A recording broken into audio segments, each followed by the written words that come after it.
name's Shannon Paul. I've been in the counseling field for pushing 30 years. Um, and this is Main Street Mental Health. And it's going to be a new podcast that I've been wanting to start for some time. Um, with that amount of experience, it's been enough time to, gather some experiences to talk about various topics. And I'm hoping to talk about a variety of different topics, have a variety of different guests over the next few episodes on some important topics that are important to you and the communities that we live in.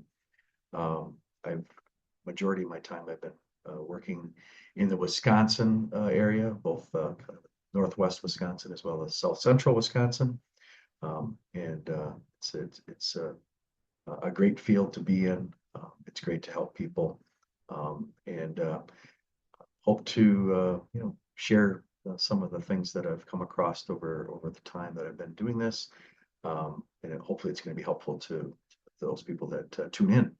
Um, I wasn't going to initially start as quickly. I was going to kind of gear up to it slowly, planfully.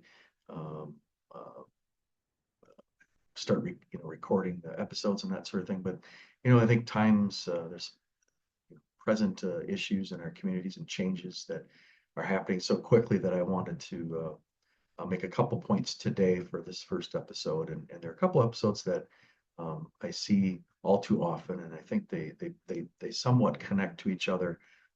There's just some suggestions I might have for you to consider. The first one is related to children. And in my field, the mental health field, the substance use field, we're seeing a real rise in children's mental health issues. And we're not talking 12 to 17-year-olds as much as we have worked in that area for many, many years. We're seeing children 4, 5, 6, 7, 8, 9 years old experiencing some substantial life disruption, including suicidal ideation. And that is something earlier in my career you would never, ever see. We're having 6, 7, 8, 9-year-olds being hospitalized for suicide attempts, suicidal ideation. And I think there's one component that has changed quite a bit over the past decade or so is exposure to more information that their parents are experiencing and being kind of barraged with, and that's typically with our cell phones. So, typical parent, might be have one eye on a child and one eye on their phone, reading today's news, for example, or having communication with a variety of friends, family, whatnot. And what I've found is, kids, as most of you know, are really good barometers of what's around them. So they really soak in all the information that they see from their loved ones, especially the people that provide security and safety to them. And I'm going to raise my hand on this one. Sometimes when I read that phone, I might not have a smile on my face when I'm done looking at that phone. And guess who's looking at me at that time? Or my children.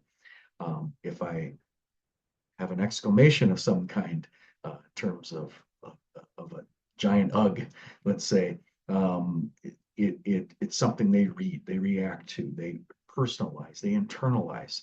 And my real strong suggestion is when you are spending time with your children, whether it's playtime, whether it's mealtime, given times when you're really kind of trying to be attentive to their needs and whether it's playtime, is to really put your phone down. Even turn it off if you have to, if that buzz or that chirp comes on and it draws your attention to the phone. Maybe turn that off. Go beyond silencing it and turn it off completely. If that for that 15 minutes, for that half hour that you have some time to play a game or to play imagination games, whatever it might be. And again, I'm a culprit of this too, and it's something we really have to be mindful of as caregivers, as parents, as grandparents, is put that phone down. Because often the information that we are bombarded with, um, especially if we're looking at social media or the like, um, it's not positive, and often it might, you know, create, some level of irritation, some level of anger, some level of anxiety, and that is transferred to our kids, and our kids soak that up like dry sponges.